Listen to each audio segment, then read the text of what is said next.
Meus queridos irmãos, graça e paz, Cláudio Souza e o nosso canal de estudo Discipulando com a Bíblia, estudando as nossas lições da nossa EBD. Vamos fazer hoje o nosso resumo sobre a nossa terceira lição da nossa revista de adulto deste segundo trimestre. Lembrando que nós estamos estudando as ordenâncias bíblicas. Nossa primeira lição falou sobre o batismo nas águas, é uma ordenança do Senhor, não é um sacramento, não é um meio para se alcançar a salvação. Nossa segunda lição falamos sobre a ordenança da Santa Ceia, é um memorial, tá? E hoje, nossa terceira lição, ordenança para congregar e prestar culto racional. Vamos tratar nesta nossa lição sobre a importância de estarmos unidos, reunidos em um mesmo objetivo, um mesmo propósito para a glória de Deus. Ordenança para congregar e prestar culto racional. Nosso textuário está na carta escrita pelo apóstolo Paulo aos Romanos, capítulo 12, versículo 1. Rogo-vos, pois, irmãos, pela compaixão de Deus, que apresenteis os vossos corpos em sacrifício vivo, santo e agradável a Deus, que é o vosso culto racional. Verdade aplicada, uma característica marcante do nascido de novo é o desejo de estar reunido com o povo de Deus. Quem nasce de novo, ele passa a fazer parte do corpo de Cristo, a igreja. Atos capítulo 2, versículo 42, nos ensina que os irmãos da igreja primitiva, eles perseveravam na doutrina dos apóstolos, na comunhão, tá? Havia união, havia um só propósito entre os irmãos. Então, é uma recomendação do Senhor que vivamos em união. Os objetivos da nossa lição mostram que não devemos deixar de congregar, falar sobre não perder o desejo de estarmos unidos, reunidos, congregando, e destacar também que precisamos prestar um culto racional a Deus, como descreve aqui Paulo em Romanos, no capítulo 12, tá? Nós temos, como igreja do Senhor, estarmos unidos, reunidos em um só propósito, em um só objetivo. Então, por que tantas pessoas deixam de congregar? São os chamados desigrejados. Tantas pessoas nos últimos anos têm deixado de frequentar um templo, uma igreja, e têm se refugiado nos seus lares, apenas cultuando através de cultos online. O que a palavra de Deus tem a nos ensinar sobre este assunto, né? Vamos aprender um pouquinho nesta lição a respeito de como devemos proceder em relação a estas questões. O nosso texto bíblico de referência está no Salmo 84, verso 3, 4 e 10, e bem como na carta aos Hebreus, capítulo 10, versículo 25. Até o pardal encontrou casa, e a andorinha ninho para si e para sua prole, junto dos teus altares, Senhor dos exércitos. Rei meu e Deus meu, bem-aventurados os que habitam em tua casa, louvar-te-ão continuamente, porque vale mais um dia nos teus átrios do que em outra parte 1000. Preferiria estar à porta da casa do meu Deus a habitar nas tendas da iniquidade, não deixando a nossa congregação, como é costume de alguns, antes admoestando-nos uns aos outros, e tanto mais, quanto vedes que vai se aproximando aquele dia. Então, recomendação aqui do autor, aqui da carta aos Hebreus, para não deixarmos de congregar, como alguns estavam fazendo na época que o autor escreve esta carta, a carta aos Hebreus. O primeiro tópico da nossa lição, tá? São 3 tópicos. Não deixar de congregar, tá? Primeiro tópico. Das palavras, 2 palavras hebraicas, a primeira, garral, que tem um sentido de assembleia, e o segundo, edá, que quer dizer congregar. A definição dessas 2 palavras para o português, tá? Quer dizer ficar junto, ajuntar, reunir, agrupar, no sentido de uma cobertura espiritual. Pegando estas informações, né, essas traduções aqui do grego, do hebraico para o português, tá? A gente vai para uma pergunta que é importante a gente fazer no contexto aqui desta nossa lição. O que significa igreja e qual é a sua missão, tá? Nós sabemos que a partir do momento que aceitamos o Senhor Jesus Cristo como nosso Salvador, passamos a fazer parte da igreja.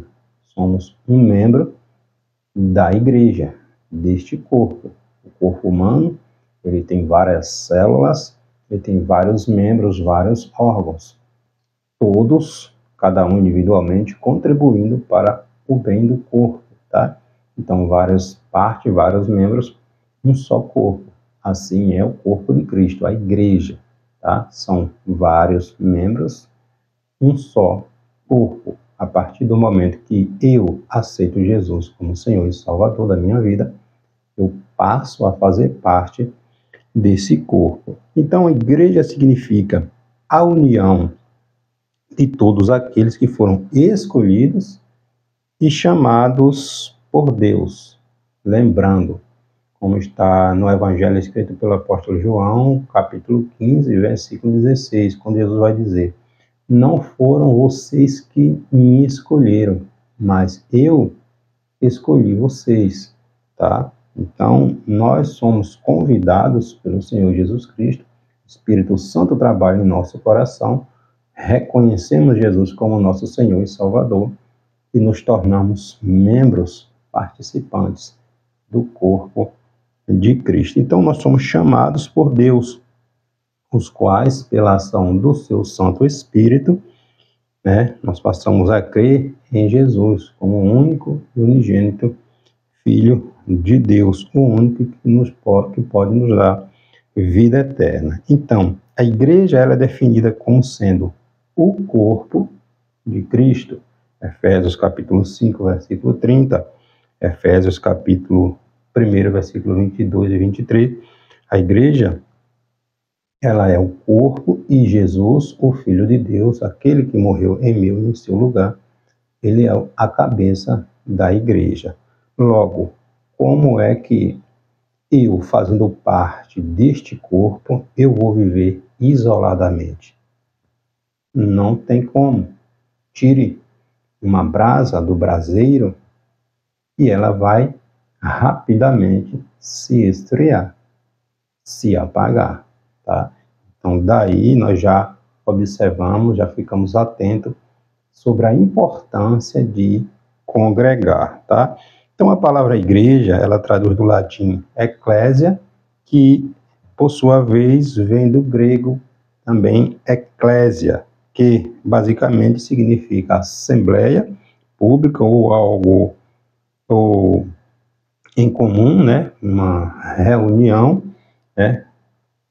Chamados para fora ou tirados do mundo, né? Nós fomos tirados do mundo, algo como reunião dos que foram chamados, tá? Então, pela combinação de duas palavras que significam, no grego original, chamar e fora. Então, nós fomos tirados do mundo, chamados para fora do mundo. Logo, como eu sou membro deste corpo, a Igreja de Cristo, eu não posso viver isoladamente, tá bom? Então, a missão da igreja, em primeiro lugar, unidade, organismo vivo. Igreja, nós estamos falando de templo, tá? Falando no organismo vivo, a igreja viva, aquela que Jesus vai buscar, e vem buscar. Então, a missão principal da igreja é evangelizar o mundo, Mateus capítulo 28, a partir do versículo 19, a grande comissão do Senhor, ir por todo mundo, Jesus falando, né, que para fazer discípulo, a missão da igreja, em primeiro lugar, é evangelizar o mundo, tá? Em segundo lugar, para juntos cultuarmos, adorarmos a Deus, nosso Senhor, nosso Pai. Em terceiro lugar, praticarmos a mordomia cristã, ajudando um ao outro, a nossa igreja, o próximo, tá? Em quarto lugar, a prática do ensino, do discipulado, do aprendizado cristão, tá? Para que cada crente, para que nós cheguemos à medida de estatura perfeita, né? Como Paulo falou lá na carta aos Efésios, capítulo 4, versículo 13. Então, a igreja, o corpo de Cristo, ela precisa estar unida. Nós somos tirados do mundo, tá?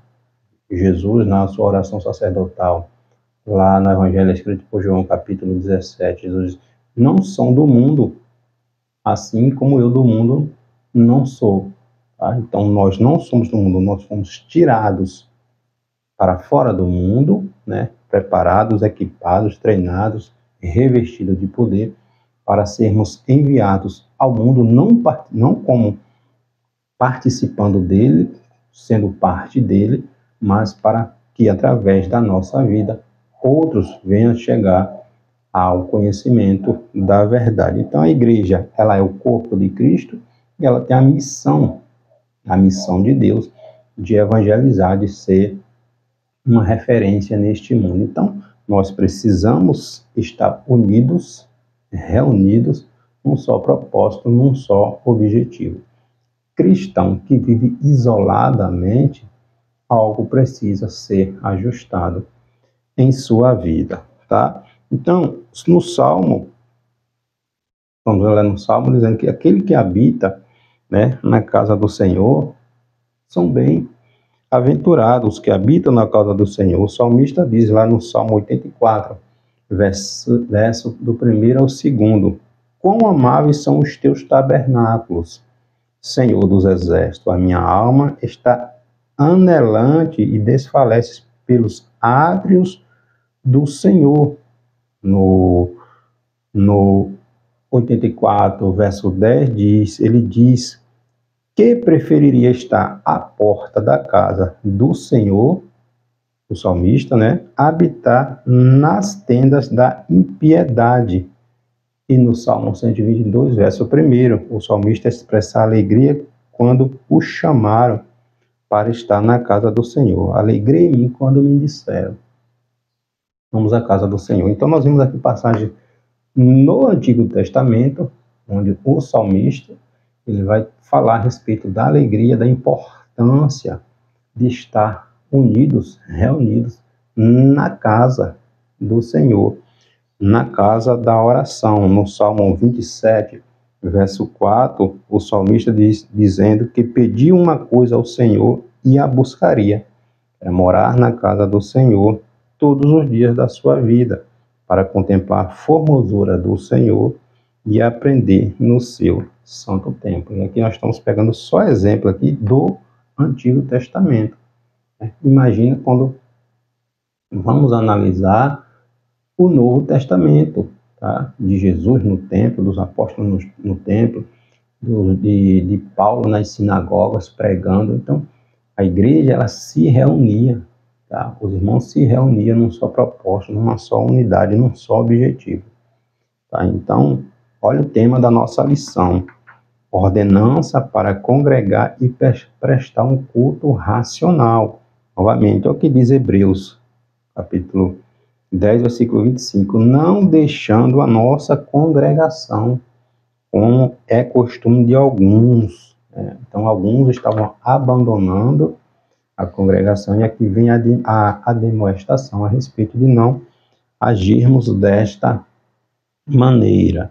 Como é bom e agradável que os irmãos vivam em união. Salmo 133, verso 1. Ó, quão bom e agradável é que vivamos em união, tá? Os membros do corpo de Cristo, a igreja, eu e você, não podemos viver separados, tá? Desunidos, com divisões. A comunhão, o amor fraternal, né, deve basear a nossa vida espiritual. Então precisamos viver em unidade, cooperando uns com os outros, tá? Nada de viver isoladamente, né, os chamados desigrejados, tá? Primeiro a gente precisa entender uma coisa: não existe pessoas perfeitas, tá? Em todo lugar, em todo órgão, em todo departamento, em toda empresa, em toda instituição, no lar é cheio de pessoas imperfeitas, tá? Se nós estivermos procurando um lugar perfeito com pessoas perfeitas, só vai existir no céu aqueles que morreram, que estarão com Cristo, tá? Então, enquanto estivermos aqui, estamos sujeitos a essas vicissitudes da vida, tá? Então, a gente precisa amadurecer um pouquinho e aprender com quem nos ensina a palavra de Deus. O segundo ponto da nossa lição: não perdendo o desejo de congregar. Muitos se decepcionam com seus pastores, seus líderes, ou simplesmente por uma frieza espiritual, e vai deixando de congregar, vai se esfriando, e daí, como justificativo, vai botando a culpa em um e outro, e não assume a sua responsabilidade, tá? Então, outros pensam que vão entrar em igrejas perfeitas, com pastores perfeitos, né? Então, troca de igreja como se troca de roupa, de vestuário. Chega em uma, não gosta, vai para outra, e assim fica mudando, e nunca se estabelece, nunca cria uma estrutura, nunca cria uma base doutrinária, tá? Então, é aquele cristão que não se firma em lugar nenhum, porque ele nunca vai encontrar um lugar 100% perfeito. Não existe aqui na Terra lugar ou pessoas assim, tá? Ainda que outros esperam cultos, mas tem aqueles também que ainda acham que os cultos têm que ser para ele e não para Deus. Nós vamos cultuar a Deus, tá? É a questão hoje do chamado relativismo, da permissividade. As pessoas querem terem seus egos massageados, suas vontades satisfeitas, e quando não encontra isto em determinada denominação, determinada igreja, vão para outras, tá? E nunca criam uma firmeza doutrinária e vivem esta vida volátil, né? Sem base bíblica. Quem tem que aceitar o culto não é eu, não é você, mas o nosso Deus. O culto é para Ele, tá? A adoração é para Ele, né? Paulo vai dizer novamente em Romanos capítulo 12: rogo-vos, pois, irmãos, pela compaixão de Deus, que apresenteis o vosso corpo em sacrifício vivo, santo e agradável a Deus, que é o vosso culto racional, tá bom? Então, quais as consequências ao deixarmos de congregar? São várias situações que a gente pode descrever, que a nossa lição está pontuando aqui, tá? Primeiro, ficamos mais vulneráveis às astutas ciladas do diabo, tá? Se a brasa é tirada do braseiro, ela vai se apagar rápido. ela vai se esfriar, tá? Isso é uma consequência, tá? Deixar de congregar já se torna uma cilada do diabo, porque a pessoa vai se esfriando, vai deixando de estar ouvindo, né? Estar ali unidos, juntos, sendo alimentados, sendo acolhido, tá? Vamos perdendo de uma certa forma aquela comunhão, aquela proximidade com os nossos irmãos. Às vezes uma palavra, um abraço de um irmão, Deus usa para nos curar de alguma coisa que nós precisamos. Então a importância da unidade, tá? Acaba deixando de participar da Santa Ceia, não é a mesma coisa você estar ali unido no mesmo lugar e estar ceando lá de casa. Se você pode estar na igreja, ir aos cultos, tá? É uma recomendação do Senhor. Deixamos de trazer os dízimos, as ofertas à casa do Senhor, né? A glória que desce na igreja não é o mesmo que desce em qualquer lugar. Atos capítulo 2 está falando lá, estavam todos reunidos. A recomendação de Jesus é que ficassem reunidos, aguardando que do alto viria o enchimento de poder. Então Jesus disse, não fica cada um, Jesus não disse fique cada um em seu lugar, em sua casa, não. Que fiquem reunidos, aguardando, perseverando, tá? Então a importância da unidade, tá? Deixamos de ter um pastor que vela pelas nossas almas, né? Que é o nosso guia espiritual que Deus estabeleceu como anjo da igreja. Ficamos sem um pronto socorro, né? Espiritual, tá? Então quando o crente começa a deixar de frequentar a igreja, logo surge algumas suspeitas, a gente passa a perceber que alguma coisa não está bem naquela pessoa. Esta pessoa não vai deixar de congregar simplesmente de uma hora para outra. Alguma coisa está ocorrendo com esta pessoa, tá? Então, perde-se as reuniões, as bênçãos, tá? Espirituais. No dia de Pentecostes, estavam todos reunidos no mesmo lugar, guardando a descida do Espírito Santo, tá? Então, a perda é muito grande para aqueles que deixam de congregar. Daí, corre-se aquela falha da murmuração. Ninguém presta, todo mundo está errado, aí começa a se botar culpa em um, nem outro, e só a pessoa que deixou de congregar se acha no direito de estar certo, tá? Então, muito se diz discípulo de Cristo e tem sido influenciado por vários movimentos que procuram diminuir a importância da igreja local, da pessoa ser pastoreada. A gente sabe que a internet está aí com as informações todas disponíveis, mas a gente fica com o que a palavra de Deus nos ensina. Ao quão bom e quão suave é que vivamos em união, tá? Ao quão bom, como disseram, vamos à casa do Senhor, tá? Então, Jesus andava ensinando no templo, os apóstolos ensinavam no templo, tá? Então, esta é uma recomendação da palavra de Deus. Então, por que alguns abandonam a igreja? Nós já pontuamos aqui as consequências de deixar de congregar, uma das que são N's, e porque alguns abandonam a igreja, deixam de congregar. Primeiro, porque acaba dando ouvido a pessoas ou a conversas estranhas à vontade de Deus. Aí a gente volta lá para o Gênesis capítulo 3, né, quando Eva começaram a dar ouvido a uma voz estranha, deixaram de ouvir aquilo que Deus estava lhe ensinando e foram dar atenção à voz da serpente, tá? Porque a fraqueza acaba tomando conta destas pessoas, acabam sendo levadas por qualquer vento de doutrina, não tem firmeza doutrinária.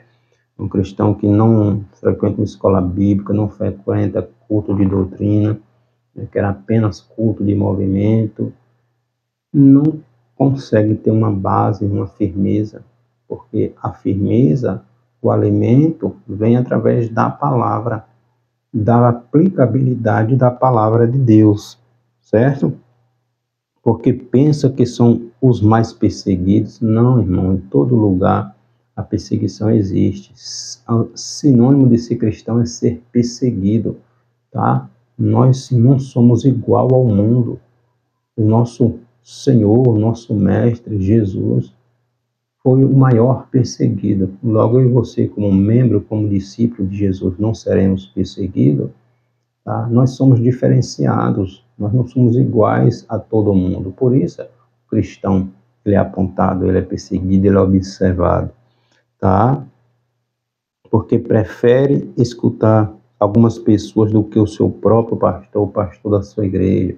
Cuidado com quem estamos ouvindo, com quem estamos dando ouvido, tá? Se a pessoa tem referência bíblica, é uma referência espiritual na sua vida, se não, cuidado com quem estamos ouvindo, né? Porque não dão valor ao sofrimento de Cristo na cruz por si mesmos, né? Hoje, com essa relativização, já não se dá a devida importância aos ensinamentos da palavra de Deus, entende? Porque as amizades dos irmãos acabam perdendo o valor para essa pessoa, porque esta pessoa estão procurando pessoas perfeitas dentro da igreja, uma igreja perfeita, e não existe igreja perfeita, tá?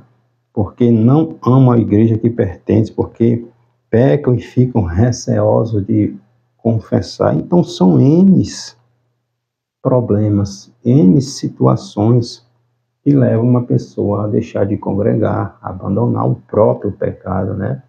Pecado não confessado, ou a pessoa cai em pecado e não consegue se desvencilhar e fica naquela prática e vai se esfriando, não confessa, não deixa. Então são várias situações que levam uma pessoa a deixar de congregar, esfriar espiritualmente, não procura ajuda e vai vivendo a vida de qualquer maneira. Vai se esfriando, cauteriza a mente e vai vivendo uma vida errada, tá? Então a gente precisa, em nome de Jesus, tá, voltar à aplicabilidade da palavra de Deus na nossa vida. Jesus, no Evangelho, escrito por Mateus, capítulo 7, versículo 3 a seguir, Jesus vai falar sobre a porta estreita, tá? A porta é estreita e são poucos que encontram, e destes que encontram, muito menos entram por ela, tá? E o caminho é estreito, visto aqueles que entram pela porta, mas durante a caminhada ainda desistem e voltam para trás, tá? Então, ser cristão é sinônimo de renúncia, de obrigação, de perseverança, de santidade, sem a qual ninguém verá a Deus. Nunca foi e nunca será tempo de brincar de ser crente. Não tem como ficar em cima do muro, tá? Ou está com Cristo ou não está com Cristo. Jesus está nos dizendo, vinde a mim, vinde a mim.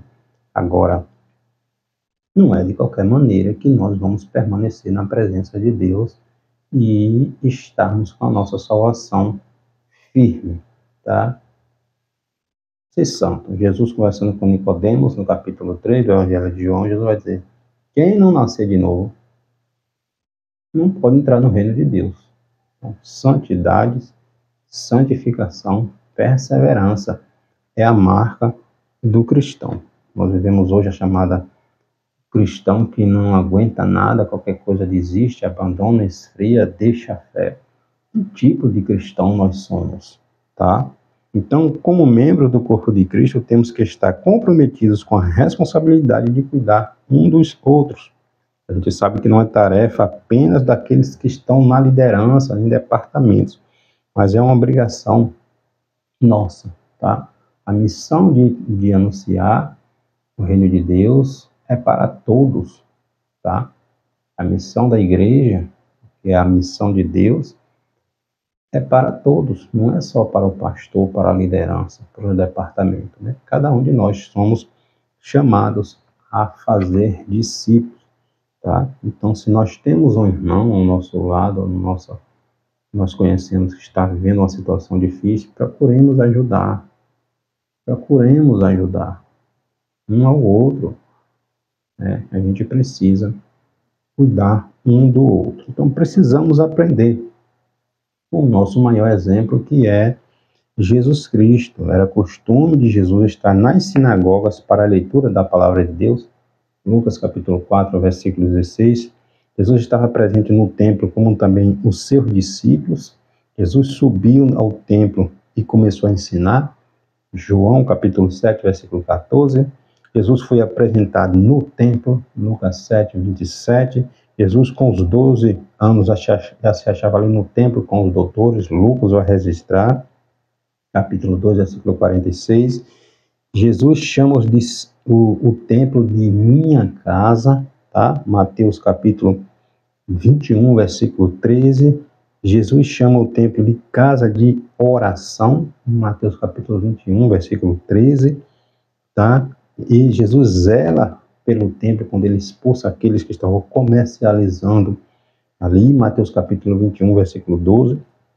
Os discípulos não se ausentavam do templo, estavam ali nas orações diurnas, tá? Nós temos um exemplo lá em Atos capítulo 3, quando Pedro e João, chegando ali na porta do templo, chamado Formosa, estava aquele mendigo.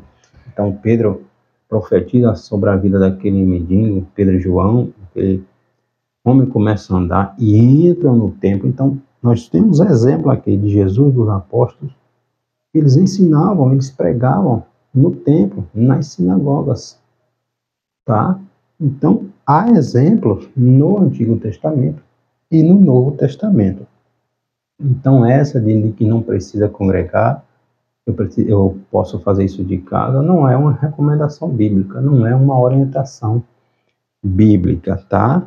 É no culto cristão que a igreja invisível se torna visível, através da oração, dos louvores, da comunhão, do ensino, da pregação, da evangelização.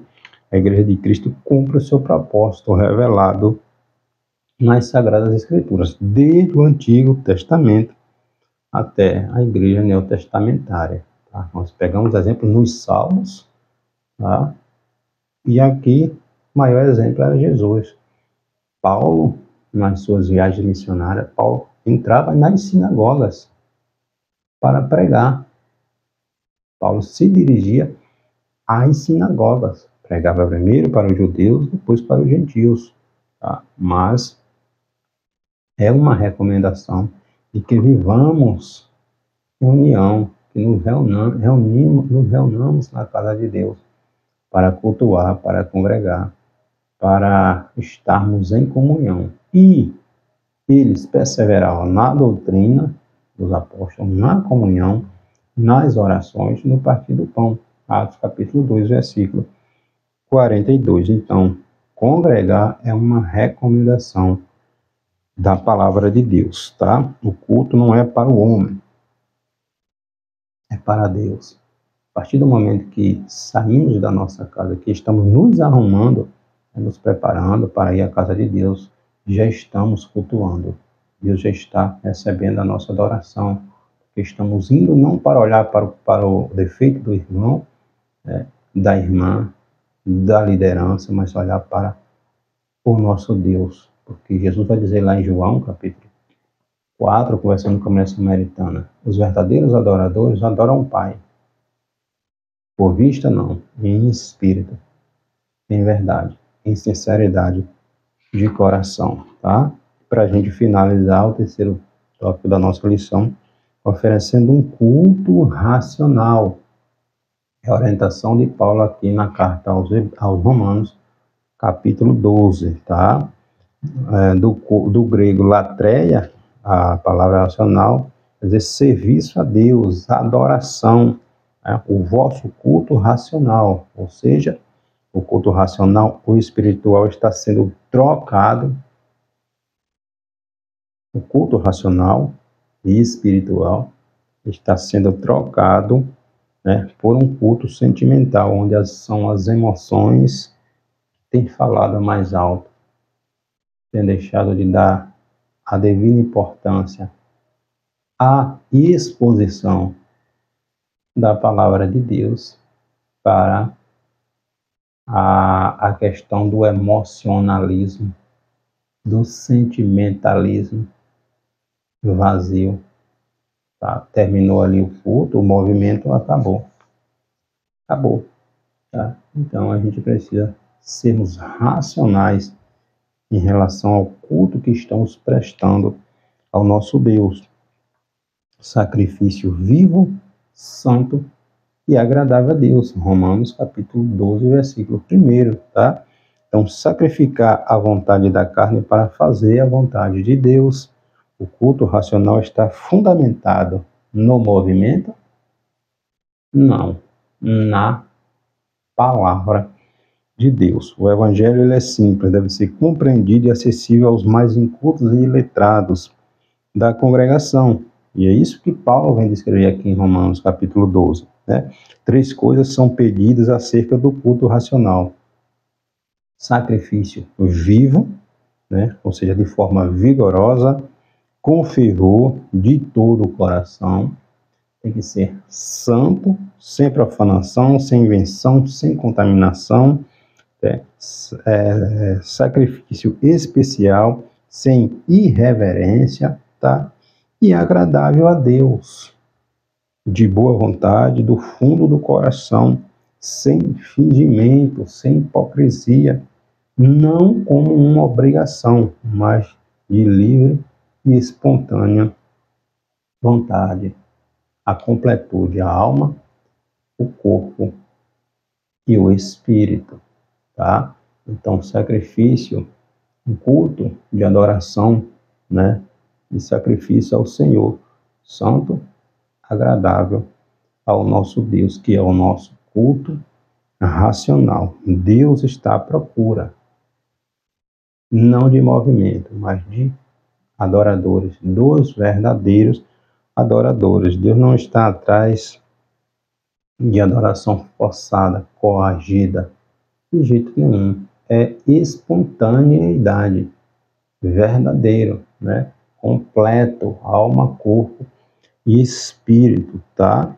No Evangelho por João, escrito por João, capítulo 4, versículo 23, os verdadeiros adoradores adoram o Pai, verdadeiramente, de espírito. Tá? Então, o Senhor não se entusiasma com coreografia, com expressões externas que não vá partir de um coração quebrantado, de um coração contrito, tá? O salmista, no Salmo 51, verso 17, ele diz que Deus está atrás de um coração quebrantado, contrito. Deus não está atrás de sacrifícios que não esteja acompanhado de um coração contrito, quebrantado, verdadeiro, tá? Ser verdadeiro adorador vai além de cantar, de entoar louvores, de levantar as mãos, de glorificar de outra forma, né? Mas é um estilo de vida e não é algo ali de momento. É um estilo de vida, uma prática, uma constância, tá? Os verdadeiros adoradores, né? Eles levam uma vida de santidade. Não é simplesmente durante o culto, mas é uma prática de vida, tá?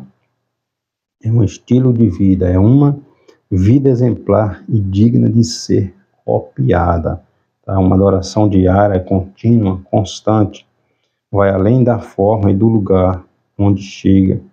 O verdadeiro cristão, ele é reconhecido como um verdadeiro discípulo do Senhor Jesus Cristo, tá? A adoração genuína, ela é caracterizada quando a igreja centraliza a sua entrega a Deus, tá? E não em si mesmo, e não no homem. Então, todos os aspectos da nossa vida cristã devem estar caracterizados pelo desejo primário de glorificar ao nosso Deus, tá?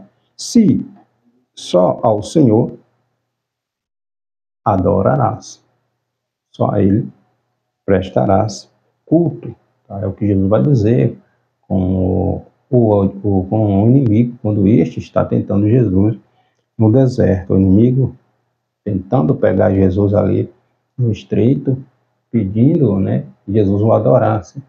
Aí Jesus vai dizer: só a Deus adorarás, só a Ele prestará cultos, né?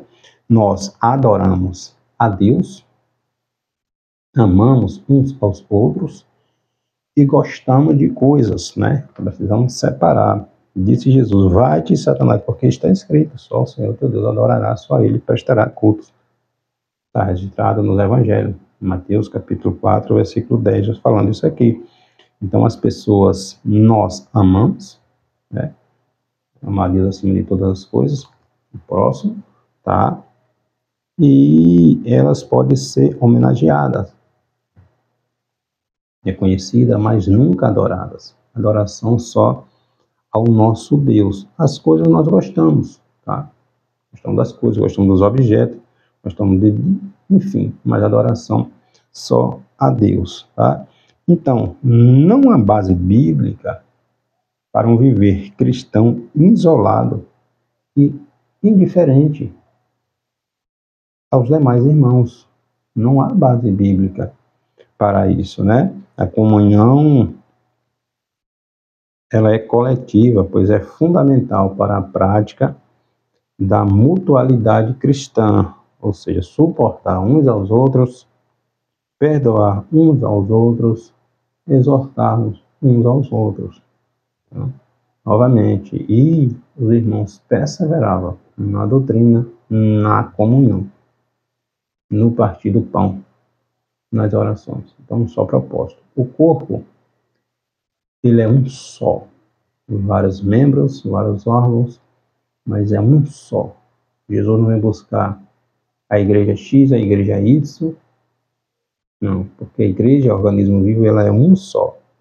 Então, como membro deste corpo, o pé, ele não vai viver separado do resto do corpo. O olho, ele não vai viver separado do resto do corpo. Ele está unido no corpo. Tá? Por isso, não tem como eu fazer parte deste corpo e viver isolado, separado. Não existe isso. Amém? Então, esse é o resumo da nossa terceira lição. A importância de estarmos unidos, né, congregando, juntos, num só propósito, num só objetivo, que é glorificar o nome do Senhor Jesus Cristo. Amém? Deus abençoe.